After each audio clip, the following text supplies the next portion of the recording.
പ്രിയപ്പെട്ട കുട്ടികളെ, എല്ലാവർക്കും മലയാളം മധുരതരത്തിൻ്റെ പുതിയൊരു ക്ലാസ്സിലേക്ക് സ്വാഗതം.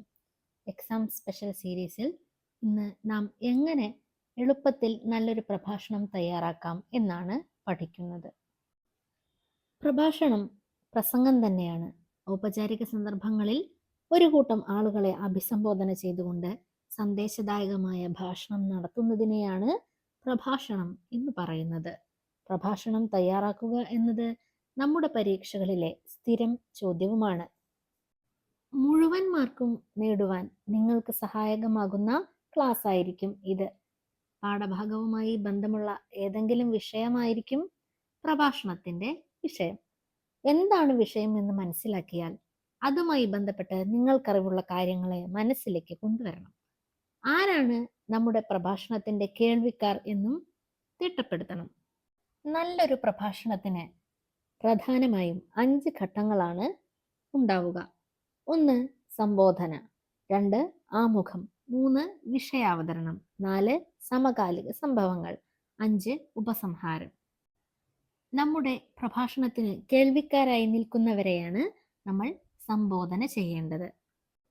ഏതൊരു പ്രസംഗവും പ്രഭാഷണവും സദസ്സിനെ സംബോധന ചെയ്തുകൊണ്ട് വേണം ആരംഭിക്കുവാൻ. സദസ്സിനെ സംബോധന ചെയ്തതിന് ശേഷം വിഷയസൂചന നൽകിക്കൊണ്ടുള്ള ഒരു ആമുഖമാണ് അടുത്തതായി വേണ്ടത്. 3ാമത്തെ ഘട്ടം വളരെ പ്രധാനമായ ഒരു ഘട്ടമാണ്, വിഷയാവതരണം. ഇവിടെ നിങ്ങളുടെ മനസ്സിൽ നിങ്ങൾ സ്വരുക്കൂട്ടിയ ആശയങ്ങൾ ചിട്ടയായി ക്രമത്തിൽ അവതരിപ്പിക്കുകയാണ് ചെയ്യേണ്ടത്. വിഷയത്തിന്റെ പ്രസക്തി വ്യക്തമാക്കുന്നതിനായി സമകാലിക സംഭവങ്ങളും നിങ്ങളുടെ സ്വന്തം നിരീക്ഷണങ്ങളും ഉദാഹരണ സഹിതം അവതരിപ്പിക്കണം. 5ാം ഘട്ടമായ ഉപസംഹാരത്തിൽ ഇത്രയും നേരം പറഞ്ഞ കാര്യങ്ങൾ ഉപസംഹരിച്ചു പറയുകയും വിഷയവുമായി ബന്ധപ്പെട്ട് സമൂഹത്തിന് നല്ലൊരു സന്ദേശം നൽകുകയും ചെയ്തുകൊണ്ട് വേണം പ്രഭാഷണം അവസാനിപ്പിക്കാൻ. കുട്ടികളെ, ഉദാഹരണത്തിനായി ഇവിടെ ഒരു ചോദ്യം നൽകുന്നുണ്ട്. 8ാം തരം കേരള പാഠാവലിയിലെ സ്വപ്നച്ചിറകിൽ എന്ന പാഠഭാഗവുമായി ബന്ധപ്പെട്ട ഒരു ചോദ്യമാണിത്. വരൂ, നമ്മൾക്കാദ്യം ചോദ്യം വായിക്കാം. പ്രഭാഷണം തയ്യാറാക്കാം. കുട്ടികൾക്ക്, വിശേഷിച്ച് പെൺകുട്ടികൾക്ക് സൗജന്യവും നിർബന്ധിതവുമായ വിദ്യാഭ്യാസം ലഭിക്കണമെന്ന് മലാല ചെറുപ്രായത്തിൽ തന്നെ ചിന്തിച്ചിട്ടുണ്ട്. വിദ്യാഭ്യാസത്തിന്റെ ശക്തി നിങ്ങൾ തിരിച്ചറിഞ്ഞിട്ടുണ്ടോ? സ്ത്രീകളുടെ വിദ്യാഭ്യാസത്തിന്റെ പ്രാധാന്യം വ്യക്തമാക്കിക്കൊണ്ട് വനിതാ ദിനത്തിൽ നടത്താനായി ഒരു പ്രഭാഷണം തയ്യാറാക്കുക. എപ്പോഴാണ് വനിതാ ദിനം? അതെ, മാർച്ച് 8 അല്ലേ? സ്ത്രീ വിദ്യാഭ്യാസത്തിന്റെ പ്രാധാന്യമാണ് പ്രഭാഷണത്തിന്റെ വിഷയം. നമ്മുടെ സ്കൂളിൽ നടത്തുന്ന വനിതാ ദിനത്തിൽ നടത്താനുള്ള ഒരു പ്രഭാഷണമായി നമ്മൾക്കിതിനെ കാണാം.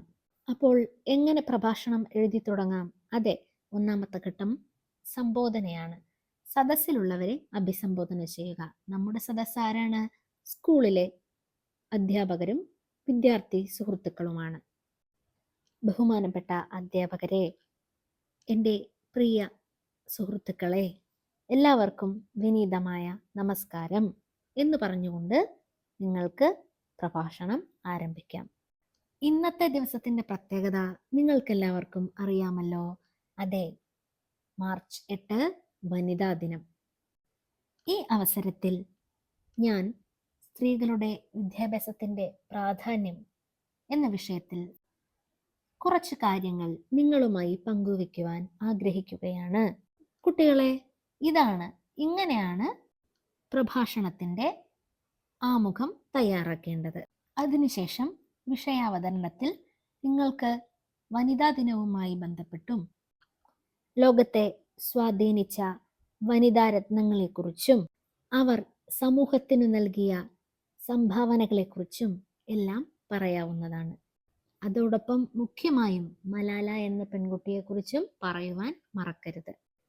നമ്മുടെ ഭരണഘടന എല്ലാ പേർക്കും ജാതി, മത, വർഗ, വർണ്ണ, ലിംഗ വിവേചനമൊന്നുമില്ലാതെ 6 മുതൽ 14 വയസ്സ് വരെ ഉള്ള എല്ലാ കുട്ടികൾക്കും സൗജന്യവും നിർബന്ധിതവുമായ വിദ്യാഭ്യാസം ഉറപ്പു നൽകുന്നുണ്ട്. നമ്മുടെ രാജ്യത്തിൻ്റെ സമീപകാലത്തെ വിദ്യാഭ്യാസ മുന്നേറ്റത്തെക്കുറിച്ചും സ്ത്രീകൾ നേടിയ വിദ്യാഭ്യാസപരമായ വിജയങ്ങളെക്കുറിച്ചുമെല്ലാം സമകാലിക സംഭവങ്ങളും നിങ്ങളുടെ സ്വന്തം നിരീക്ഷണങ്ങളും ഉൾപ്പെടുത്തിക്കൊണ്ട് അവതരിപ്പിക്കാവുന്നതാണ്.